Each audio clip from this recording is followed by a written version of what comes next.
ግን ያው ከተረዳችን ተረዳኛለች፣ ካልተረዳችኝም ደግሞ እኔ አሁን ካለሁበት ስሜት አይበልጥም ብዬ ነው የማስበው። እና ደህና ናችሁ? ወንድም አለም ሰላም ነው? አማን ነው? እንዴት ነሽ? አይ ሰላም ነው። እንደምን አለ? እንዴት ነሽ? እንደምን ሰነበት? እንደምን ከረምክ? ሰላም ነው። ዲናት ፋሚሊ ሰላም ሰላም። ውድና የተከበራችሁ ቤተሰቦቻችን እንደምን አላችሁ? እንደምን ሰነበታችሁ? እንደምን ከረማችሁ? እኛ ደህና ነን፣ ፈጣሪ መድኃኔዓለም ይመስገን። አሜን። ያ ይቅርታ ዛሬም በድጋሚ ጠራሁሽና ነው ትናንትና በርግጥ አንቺ ነሽ የጠራሽኝ የነበረው። ዛሬ የጠራሁበት ምክንያት ምንድነው?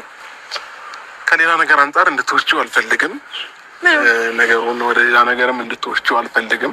ግን ደግሞ ዛሬ አንቺን የጠራሁት አብርሽ ስጦታው አሳድሮ ሊመልስላት አስቧል። እንግዲህ ለምን ሊመልሰው እንደቻለ እንግዲህ ሌላ ነገር ነው የጠረጠረው። ምክንያቱም እንደሰማችሁት ብዙዎቻችሁ አትልበሰው መልስላት፣ አንተም ጋር አታስቀምጠው እያሉኝ ነው። እንደገና ደግሞ ቤተሰብ መልስላት ብሎኛል እያለ ነው። እንግዲህ ምን አስቡ እንደሆነ ማለት በምን አይነት መንገድ ተረቱት እንደሆነ አናቅም።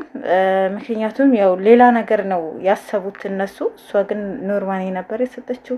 እንግዲህ ትላንት ተቀብሎ ወስዶት ነበረ። ዛሬ ግን ያው ቤተሰብም ወንድሞቹም እህቶቹም አንተ ጋር እንዳታስቀምጠው እንዳሉትና ውዴን ስም ጫና እንዳረገበት ነው እየተናገረ ያለ። በነገራችሁ ላይ እኛ ምንም ብለናል፣ የለያያችሁ ሰው ነው እንጂ እናንተ ፈልጋችሁ አይደለም። አብርሽ ሁሌም በሰው እየተመራ ነው። ሁሌም የሰዎችን ሀሳብ ነው የሚቀበለው። በራሱ መንገድ በቃ የሚያደርገው ነገር የለም። አንተ ህይወትህ አይደለም ራስህ ህፃናህ እንዴ? ራስህ እኮ የሚጎዳህ የሚጠቅመህ ለይተህ ማወቅ ትችላለህ። ሰው ባለህ ብቻ ለምን ትመራለህ? ሰው በነገረህ መንገድ ብቻ ለምን ትሄዳለህ? እስኪ ሰምተናቸው እንመለሳለን። ትናንትና የሰጠሽኝ የአንገት ሀብል ወይንም የአንገት ወርቅ ሩታ ልመልስልሽ ነው። ለምን?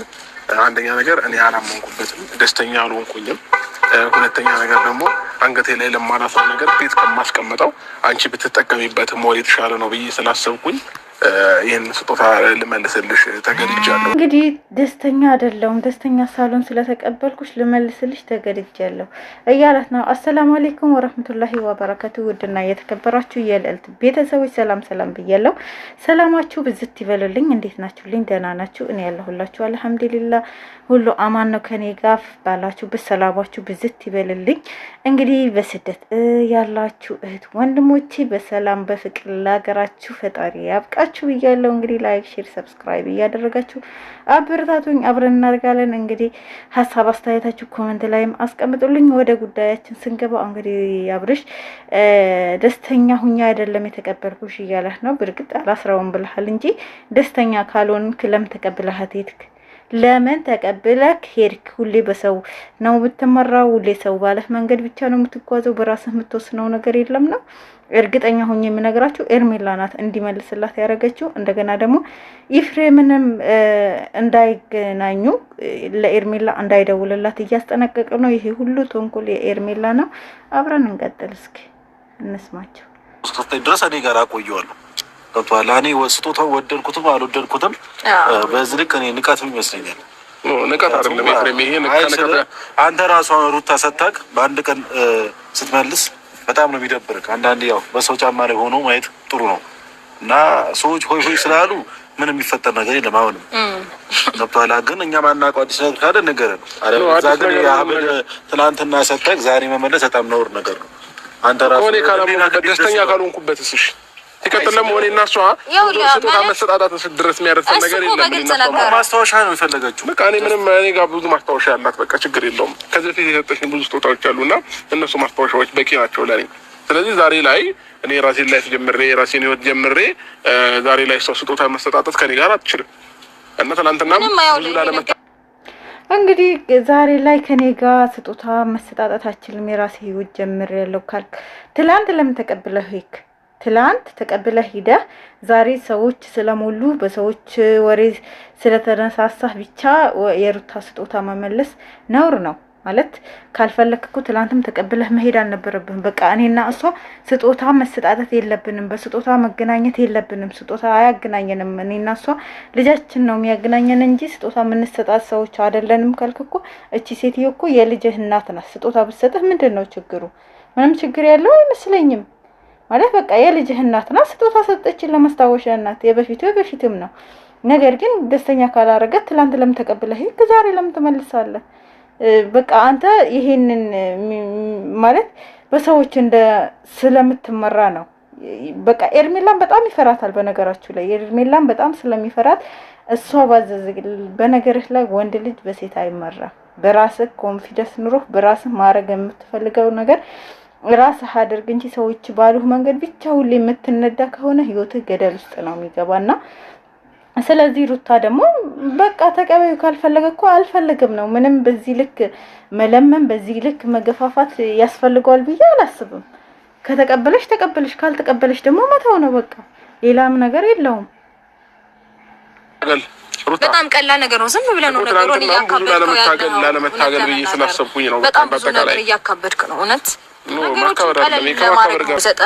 ከዚህ በፊት አብረን ነበረን አይኖ፣ አሁን ግን አብረን አይደለንም አውቃለሁ። ግን ደግሞ የልጅ አባት ነህ፣ የልጅ እናት ነኝ። ሰው እንደዚህ አይነት ነገር ብሰጥ ያን ያህል ግዙፍ አድርገህ ማየትህ ማሰብም ፌር አይደለም።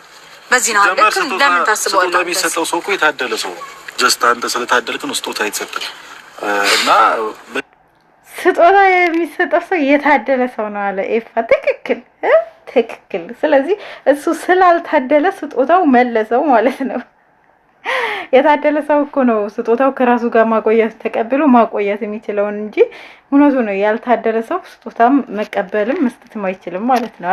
እንደዛ ነው ኤፋ። ተገባብተናል፣ ተስማምተናል። ስለዚህ ሩታ ደግሞ በቃ የልጇ አባት ትላንት አብረው ነበራችሁ፣ ትክክልና ዛሬ ላይ አይታችኋል። ነገር ግን የልጇ አባት ነህ፣ በልጇ ምክንያት ትገናኛላችሁ። ስጦታ ብትሰጥ ያን ያክል ምንም የሚካበድ ነገር አለው ብዬ አላስብም። አንተም በጣም አካበድከው። ምክንያቱም ኤርሜላ ያሰበችው ነገር ስላለ ነው። ምክንያቱም እሷ ይሄንን አብል ስታደርግለት አንገቱ ላይ ስታደርግለት አብርሽ የተቀየረ ትዝ ካላችሁ ይሄንን እንትን ወርቅ ካሰረ በኋላ ነው የነሱ ሐሳብ። ይሄ ወርቅ ካንገታቸው እንዲወጣ ካንገቱ እንዲወጣ ነው የፈለጉት። ነገር ግን ኤርሜላ ደግሞ ይሄ ያረገችውለት ነገር የራሷ ምክንያት ስላላት ይሄንን እንዳያወጣው ስለፈለገች ነው የሷን እንዲቀበል ያልፈለገችው እንጂ ሌላ ምንም ያናክልኩ ስጦታ መስጣታት ሌላ ነገር አለው ብዬ አላስብም። ገባችሁ? ምክንያቱም ማያውቃት ሴት ብትሆን ሊከብድ ይችላል። እቺ የልጁ እናት ናት፣ የደርቦ ሚስቱ ናት። ምንም አብሮ ብዙ ነገር ያሳለፉ ብዙ ነገር ያጡ ያገኙ ሰዎች ናቸውና ስለዚህ የሚደንቅ ነገር አይደለም ለማለት ነው። ያን ያክል የሚከበድ ነገር አይደለም። ስጦታው ለምን ተቀበልክ፣ ስጦታ ለምን ሰጠች የሚባል አይነት ሁኔታዎች ዳረና አንተ በጣም ይሄ ጋሼ ቢሰባ ራሱ በቤታችን የሌለ ነገር ነው የሚለውና ተነስራው ያዘ እኔ አልፈልግም እና እንዴት እንደሚያምርብን ሞክረው መጀመሪያ እና ወንድሜ እኔ ሲያምር እያልኩ እኮ ነው። እኔ አልፈልግም እያልኩ እኮ ነው። ኤፍሬም ለምን ትታገል? እኔ ደግሞ እንዲያምር ነው። አረ ይፋ አትታገለው። ተው። ይሄ በለመና ምናምን የሚሉት ነገር ተውት። ምን አስጨነቃችሁ? በቃ መለስ አይደል? የትንንሽ ሰዎች መገለጫ የተሰጣቸው ስጦታ የሚመልሱ ሰዎች ናቸው። ገባችሁ? ስለዚህ አንተ ተው። በዚህ ልክ እኮ የሚለመንለት በግድ የሚታሰርለት ምናምን ነገር ምን ነው ይሄን አክል? ኧረ የፋዬ ለቀቅ አድርገው በቃ አይሰራው። የኤርሜላ ላይ በቃዋል። ተው ስጦታሽ አንቺ ወርቅሽ ለራስሽ አስረሽ ይዘሽው ሂጂ። ምን አስለመነሽ ከዚህ በላይ? በቃ አንቺ መስሎሽ ስጦታ ሰጠሽው ካልተቀበለሽ መተው በቃ። የኔ ጀግና ሴት እኮ ነው። እኮሽ አንዴ ብቻ አድርግለት። ይትሶ ማድረግ አልፈልግም። ወይ አንዴ ሞክረው። ምንድነው ሞክረው እንዴ? ይመረባ እሺ በነገራችሁ ላይ እናንተም ተጓተታችሁት። ምንድነው? በቃ ተውት እንዴ። ይመርብህ አንዴ ሰራው አንዴ አውጣው። ሌላ ነገር እናንተም ሌላ ነገር አታስመስሉት። ነገሩ ማለት የሆነ የምታረጉት አረካት ሌላ ነገር እንዳታስመሉት ስሉት እናንተ በቃ አልተቀበለ ነው መተው። ለአንዴ ሰር እናውጣው ምናምን የሚያስብላችሁ ነገር ምንድነው? በዚህ ልክ መለማመጥ ምናምን ምንም እኮ የሚያታገል ነገር የለውም። ከምትታገሉ ይልቅ ታረጋለህ ይችላል እኮ ለሱ አድርግልኝና ከምትታገለኝ አንዴ አድርገው ነው። አልፈልግም አትየው በቃ እኔ አልፈልግም ካልኩኝ በግድ የምትታገል ለምን ነው ውበቱን ነው ካላማረን ተወጣዋለህ። ኤፍሬም ትሰማኛለህ? አንዴ ብቻ አድርግልህ። እኔ ስለሚያምር ስለማያምር አንዴ ብቻ አድርግልህ። እኔ አላመንኩበትም። በቃ ካላመንኩበት ደግሞ ማድረግ አልፈልግም። እሺ በቃ ተው። አላመነበትም አያስርም። በቃ እንዴ በግድ ነው እንዴ እናንተ እንዴ? ካልፈለገ እኮ አልፈለገም ነው። ሩታ ራስሽን ማስከበር አለብሽ እንዴ? በዚህ ልክ የሚለመንበት ማን ስለሆነ ነው? እሱም በዚህ ልክ የምትለምኑ ምን ስለሆነ ነው? በቃ ተውት። አልፈልግም አላቸው፣ አይፈልግም። በቃ ካልፈለገ እኮ አልፈለገም ነው። ይሄ ሰው በግድ ልሰርልህ ማለት አለ እንዴ? እንደሚያምርብህ እንደማያምርብህ ልብስ አረጋችሁት እኮ ወርቅ ነው። በቃ ባንገቱ ነው የሚያጠልቀው፣ ሌላ ነገር የለም። አለቀ። ካላስ ተውት። ካልፈለገ ባልፈለገም ነው እንዴ? መብቱ እኮ ነው ካልፈለገ። እናንተ ከዚህ በኋላ እንደዚህ አይነት ነገር እንዲገጥም አልፈልግም። ሌላው ኤፍሬም ደግሞ ከዚህ በኋላ ሄርሜላን እኔ በሌለውበት እንድታገኛት አልፈልግም። በማንኛውም አጋጣሚ ትናንትና አይቻለሁኝ።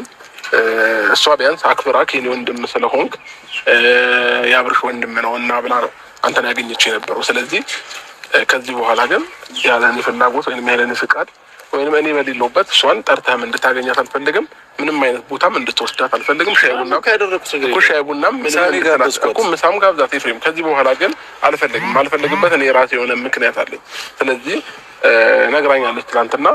ከዚህ በኋላ ግን እንግዲህ ከዚህ በኋላ ኤርሜላን አታገኛት። ኤርሜላን እኔ ካልፈቀድኩልህ በስተቀር እሷ ጋር ደውለህ ማታውራት አታገኛትም ብሎ ለወንድሙ እያስጠነቀቀው ነው። አኬር ዘመድ ትላላችሁ። ምን አረገ እስኪ ኤፍሬም? ምን አረገ? የነ በጎች ሰፈር የስራችሁ ይስጣችሁ። ደውላችሁ በቃ መከራችሁት ልጁ። እንግዲህ ማታ ስታለቅሱ ያደራችሁ የዚህ ወር ደሞዛችሁ እያላካችሁ ነው። ስልክ አንስቶላችሁ የነገራችሁት በቃ የዚህ ወር ደሞዛችሁም ደገማችሁ ትላካችሁልህ ለአብርሽ። በቃ እንግዲህ ኤርሜላ ከኤፋ ጋር እንዳትገናኝ አድርግ ብላችሁ ያው ያለ ብር አይንቀሳቀሱላችሁም አይደል? ስለዚህ እንግዲህ ይመቻችሁ፣ በደንብ አስገቡላችሁ፣ በደንብ ብላኩ። እሺ ማታ ስታለቅሱ ያደራችሁ እንግዲህ ይሄ ሁሉ ሴራ እያሰራችሁ ምን ነበረ ቋንቋው ራሱ ጠፋኝ አትሉ። እንግዲህ ለዚህ ሁሉ የተከፈለበት እኮ ነው። ስንት መስዋዕትነት የተከፈለበት ደሞዝ በየወሩ ታስገባላችሁ። እናቴ ይመቻችሁ። አይ አብርሽ በደንብ አካውንትህ ላይ ግን አካውንት ከአንድ ሁለት መክፈት አለብህ፣ ቦታ ስለማይበቃ ማለት ነው። እንግዲህ አንድ ነገር በተፈጠረ ቁጥር እነሱ ደሞዛቸው እየላኩ ነው ነገራቶች ማስተካከል የሚችሉት። ገባችሁ? ስለዚህ ወንድምና ወንድምም ልታለያዩ ፈልጋችኋል። ባልና ሚስትን እንዳለያያችሁ ወንድምና ወንድምም መሀል ልትገቡ እየሞከራችሁ ነው። እሱ ነገር ግን አይሳካላችሁም። እንግዲህ ትንሽ ጠብቁ እንጂ ዞሮ ዞሮ አብርሽ ወደ ሩታ ይመለሳል። ዛሬ ብቻ ኪሳችሁ ባዶ እንዳታረጉ። እኔ ነግሬያችኋለሁ፣ ኪሳችሁ ባዶ እንዳይሆን። ለማንኛውም እንግዲህ አብርሽ ወደ ሩታ መመለሱ አይቀርም። ኢፋ ደግሞ እንግዲህ አትገኛት ተብለሃል፣ አታገኛት። በቃ ምንም የሚያከራክር ነገር ወጣ ገባ ውስጥ የሚያስገባ ነገር የለምና በነገራችሁ ላይ ሩታና ኢፋ ተመችቶኛል። በደንብ ሙድ እያዙ ነው። ይመቻችሁ። በደንብ ጨዋታ አሁን ላይ የተጀመረ ትላላችሁና ለማንኛውም ውድ ቤተሰቦቼ ለነበረን ቆይታ ከልብ አመሰግናለሁ። ላይክ፣ ሼር፣ ሰብስክራይብ እያደረጋችሁ አበረታቱኝ ማለት ነው። እንግዲህ ድምጤ ካልተሰማችሁ ይሰማል ብዬ ተስፋ አደርጋለሁ። ትንሽ ራቅ ብያለሁ ይመስለኛል። ለማንኛውም ያው ቶሎ ልስራላችሁ ብዬ ነው። ጠራም ካላለም በቃ ሀሳብ አስተያየታችሁ ኮሜንት ላይ ያስቀምጡልኝ። በሌላ ቪዲዮ እስከምንገናኝ ድረስ ወዳችኋለሁ። ወሰላሙ አለይኩም ወራህመቱላሂ